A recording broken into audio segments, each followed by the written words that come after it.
I didn't even get a warning. No call, no text.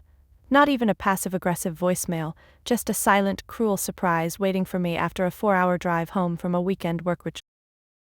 I remember humming along to a podcast, turning the corner into my neighborhood like I always did, already picturing the comfort of my couch, the warmth of my own bed, the silence of a space that was mine.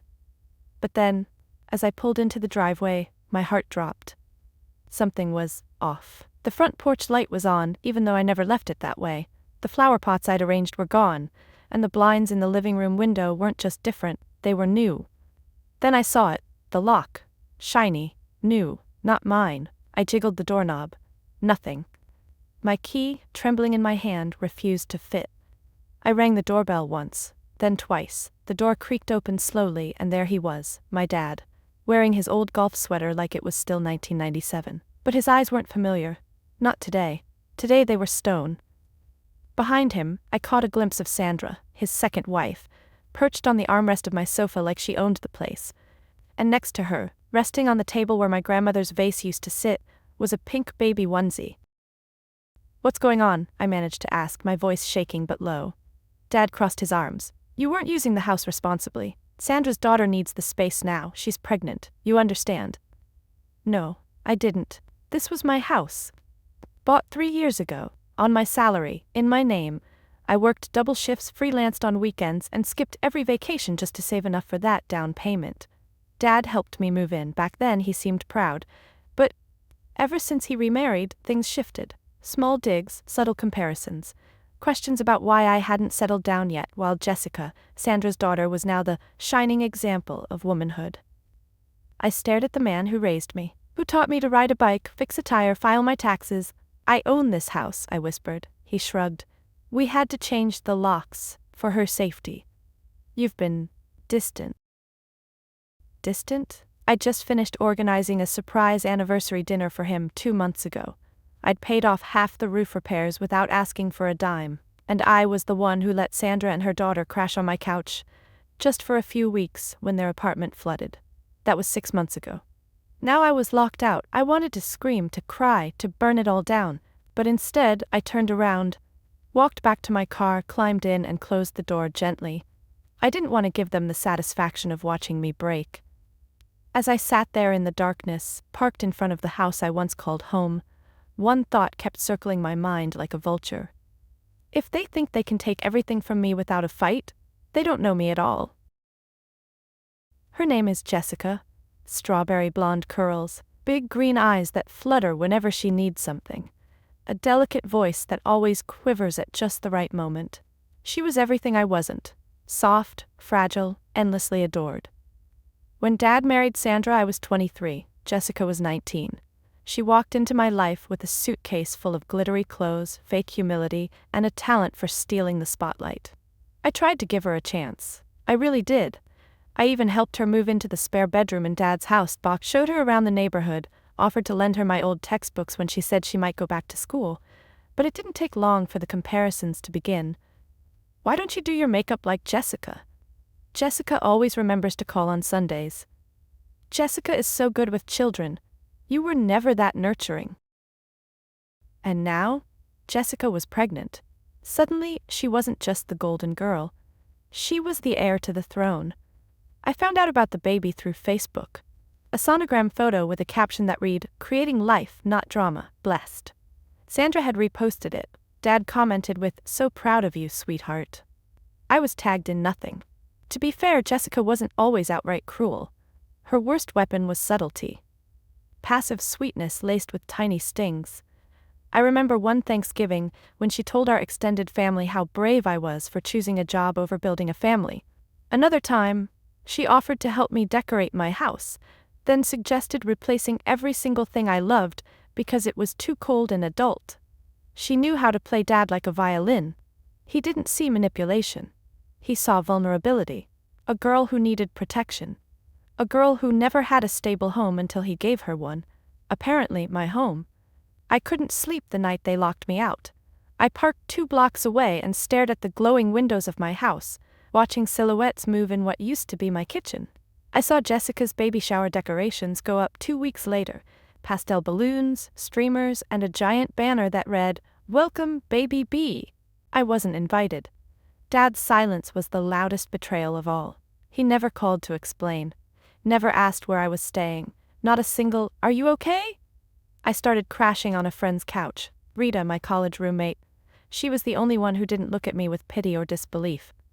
Over takeout one night she said, "You know this is illegal, right, if the house is in your name?"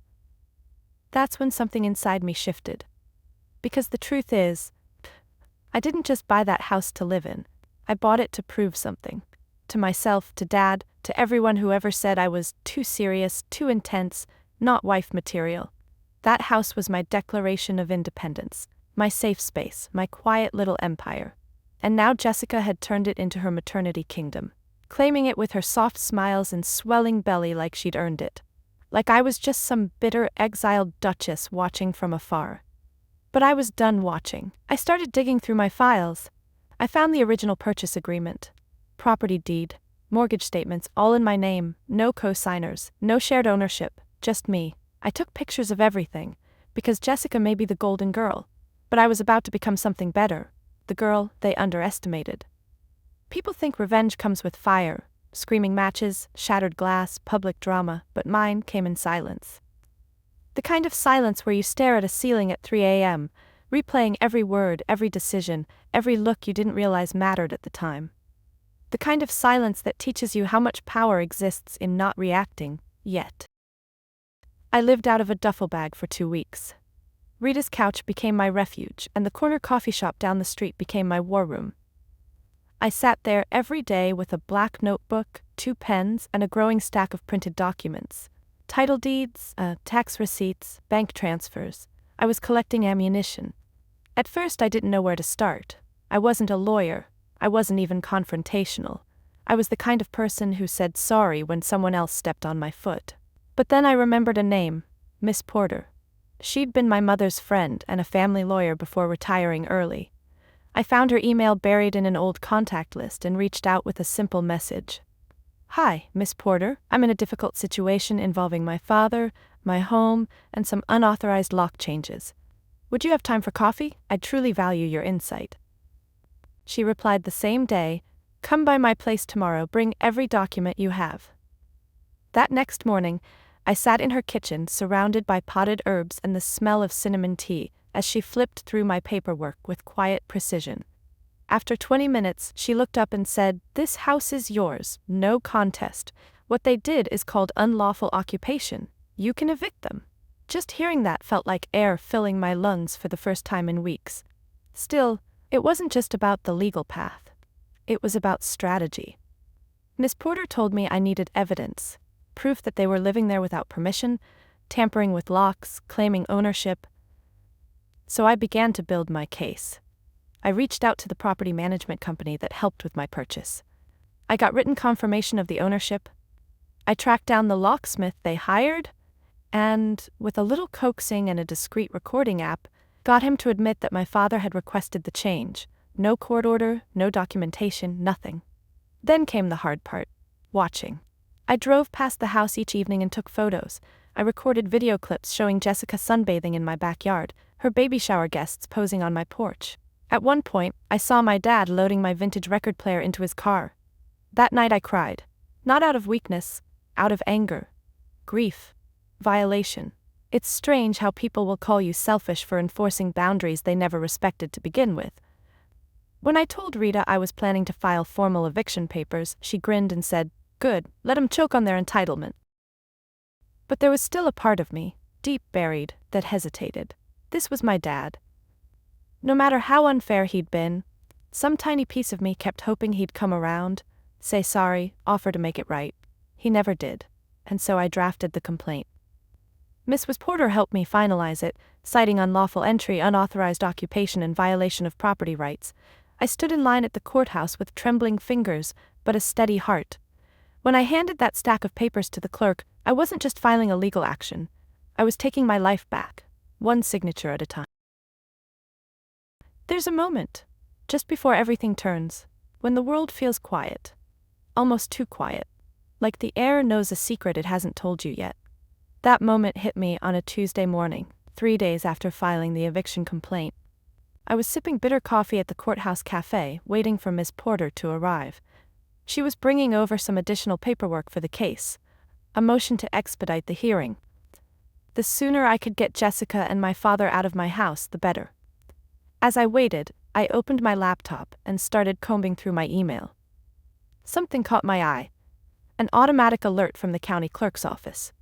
It was a property records update, triggered by my name being associated with any recent changes. I clicked, expecting a basic transaction log, but what I saw made my blood run cold. A quitclaim deed, filed 2 weeks ago, attempting to transfer partial ownership of my house to Jessica. Signed by my father. No witnesses, no legal authorization, no consent from me. It was fraud. Plain and bold. I stared at the screen, my pulse pounding. This wasn't just betrayal, it was calculated theft. My father had gone behind my back and tried to legally give part of my home to someone else, without my knowledge, without my signature. The worst part? He used my old signature from a birthday card. Sloppy, desperate, stupid. But still, an attempt. When Miss Porter arrived, I shoved the laptop toward her without saying a word. She scrolled silently, then muttered under her breath, "They're really this bold?" I nodded. That's when we decided to change our approach. This wasn't just about eviction anymore, it was about exposing the whole damn game. We added fraud to the complaint. Miss Porter reached out to the county records office, and within 24 hours, they confirmed the quitclaim document would be invalidated due to forged authorization. But that wasn't enough for me. I wanted them to know I knew. So I paid a visit. Not through the front door, of course. I didn't have access yet. But I called ahead and asked if Jessica could come out to discuss mail she might be getting in my name. She agreed, no clue what was coming. When she stepped onto the porch, wearing my old hoodie like it was hers, she smiled like we were just two sisters catching up. "Hey," she said sweetly, "I was wondering when you'd stop being mad." I smiled back. Calm? Steady. "I just wanted to ask." I reached into my bag and pulled out a copy of the forged deed, highlighting the forged signature. Whose idea was this? Her face froze. She looked at the paper like it was a snake ready to bite. She didn't say a word. Then the door creaked open behind her. It was my dad. He looked from me to the document to Jessica. And for the first time in months, he didn't look angry, or smug, or dismissive. He looked scared. "I'm filing for immediate removal," I said. "You'll be hearing from the court." And then I turned and walked away, not because I was angry, because I was done. They had taken my kindness for weakness, my silence for consent. But now the law was on my side, and I was done waiting for permission to reclaim what was already mine. 3 weeks after I filed the motion to remove them, the notice was served. A thick white envelope hand-delivered by a process server, addressed to my father and Jessica. I didn't see their faces when they received it. But I imagined the scene, Jessica with her jaw clenched, my father fuming with that same sharp-browed disappointment he used to reserve for my attitude. Now it was being handed right back to him. On legal letterhead. Within hours, my phone lit up with a string of calls, all from him. I didn't answer the first, or the second. By the 5th call, I finally picked up, not to listen, just to hear what kind of man he'd become. "You've lost your damn mind," Dad barked before I could even say hello. "You're taking this to court, over a house you weren't even living in?" "My house," I said calmly, "that you locked me out of." He laughed. Actually laughed. "Jessica is pregnant, for God's sake. You expect me to kick out a woman carrying a child?" "Was that your reasoning when you kicked me out?" I asked. Silence. That silence said everything. Then came the guilt trip. He called me heartless, ungrateful, said I was shaming the family by taking legal action, that Sandra was embarrassed and Jessica wasn't eating from the stress. I nearly laughed myself. Jessica had been posting her bump updates online like a lifestyle influencer, no sign of stress in sight. "I gave you my childhood," I said flatly. "I'm not giving you my future." Then I hung up. The calls didn't stop. They just got more desperate. Sandra even left a voicemail pretending to cry, saying things like, "Can't we talk like a family?" As if she hadn't stood silently on the porch the day I was pushed out like a stray dog. But they weren't the only ones calling. Aunt Denise, Cousin Ray, even my godmother texted to gently ask if I could reconsider. All of them had heard their side, that I was cruel, that I hated Jessica, that I was doing this for revenge.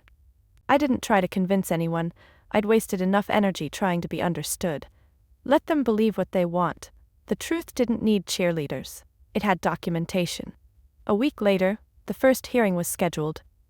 The night before court, I couldn't sleep. Rita made me tea and played old jazz records. She could tell I was spiraling. What if they twist things? I said. What if the judge sides with them? What if I look petty? She set her mug down, looked me square in the eyes and said, "You're not petty. You're precise. That's different." And that was the line that anchored me. The next morning I walked into court in a pressed navy blazer and clean flats. Miss Porter by my side like a silent storm.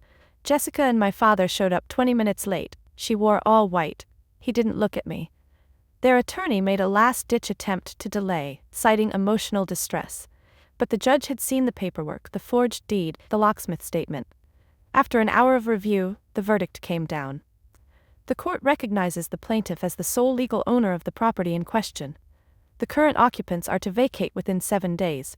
Failure to do so will result in forcible removal. I didn't cry. I didn't cheer. I just breathed. For the first time in what felt like forever, I could finally exhale. They were gone by day 6. I pulled up to the house early that morning, keys clutched tightly in my palm, still half expecting the locks to be changed again. But this time the key slid in without resistance. The door creaked open, slow, stiff, like the house itself was waking up after a long, uneasy sleep. Empty, quiet, mine. They didn't leave a note, no apology, not even a passive-aggressive sticky note on the fridge, just absence, and a few passive traces of the life they tried to claim. The living room still had pink streamers stuck to the ceiling. A few baby shower balloons, deflated and wilted on the floor like forgotten intentions. In the kitchen they'd taken the plates and silverware I bought, but left behind a stained mug that read, "World's Best Grandpa." I tossed it in the trash without a second thought. That first night back I didn't unpack, I didn't clean, I just lay on the floor of the empty living room, staring up at the ceiling fan. No couch, no TV. Just me and the sound of my breath echoing against the walls. It felt like peace and grief, all tangled together. People assume victory feels euphoric, like fireworks or vindication, but for me, it felt quiet, heavy, like I'd won a war I never wanted to fight. I kept expecting Dad to call, to offer a reluctant apology, to at least acknowledge what happened. But he didn't, not then, not ever. Instead I got a text from Jessica. "Glad you got your house back, hope it makes you happy. Some of us have bigger things to focus on now." No punctuation, no signature, just that small dig, like she couldn't resist taking one last jab. I didn't respond, because by then, I realized something important. Winning doesn't mean reconciliation. It doesn't even mean justice. It just means you didn't let them destroy you. I could have gone online, told the whole story on social media, named names, aired the entire betrayal publicly. But I didn't. Instead, I took that pain and turned it into something else. I started writing. Late at night, after work, I sat at the kitchen counter, now replaced with a new wooden island I built myself, and I typed, not just about my house, but about boundaries, gaslighting, the myth of family always being there for you.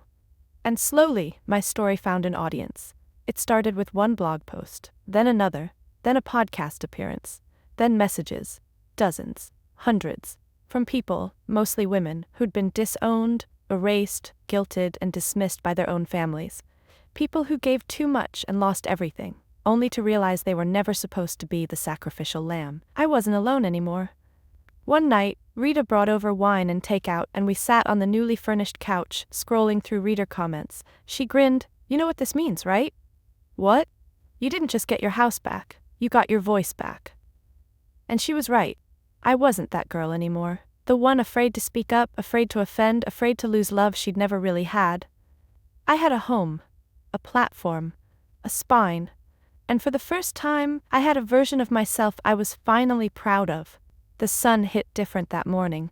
It filtered through the front windows, bathing the living room in soft gold, touching the new furniture, the clean walls, the life I rebuilt with my own hands. For the first time in months, I didn't wake up bracing for another attack, another message, another guilt trip, another betrayal. This was my house. And more importantly, this was my life. There's a moment that sticks with me. A Tuesday afternoon, a few weeks after the final hearing, when I walked out onto the porch with a cup of tea and realized This was the exact spot where Jessica once stood and told me I was making a big deal out of nothing. I smiled. Now I sit in that spot often, with my laptop, my thoughts, and sometimes other people's stories. My blog grew faster than I ever expected. What started as a coping mechanism became a small but powerful community, a place where people, especially women, could tell their truths without being called dramatic, cold, or ungrateful. Because here's the thing about boundaries. Once you set one, people either respect you more or walk away. And either outcome is a blessing. I haven't heard from my dad since the verdict. No birthday call, no holiday card, no text saying, "Let's talk." At first that silence was painful. He was my dad, after all. But over time that pain turned into clarity. You can't force people to love you in a way they're unwilling to. And you can't keep shrinking just to fit inside someone else's comfort zone. I no longer chase relationships that require me to bleed quietly. As for Jessica, last I heard she moved back in with her mom in a different city. She had the baby, a girl. Part of me hopes that child never has to fight for her worth the way I did. And part of me knows, if she ever does, I hope someone tells her what I wish I'd been told sooner. You're allowed to say no. You're allowed to take up space. You're allowed to defend what is yours. Sometimes people call me brave, but bravery didn't feel like a sword or a battle cry. Bravery for me was choosing to stand up when it would have been easier to disappear. It was walking back into my house, unpacking my things, and deciding not to be small anymore. So if you're reading this, and you've ever been pushed out, cast aside, or made to feel like your needs were inconvenient, know this. You are not wrong for wanting peace. You are not selfish for protecting yourself, and you are never too late to reclaim your power. This house was once a battlefield. Now, it's a beginning. Have you ever had to fight for something that was already yours? If my story resonates with you, leave a comment or share your own. Sometimes, the strongest thing we can do is speak. And if you're ready to stand up for yourself, hit that follow button. Because your story matters, and you're not alone anymore.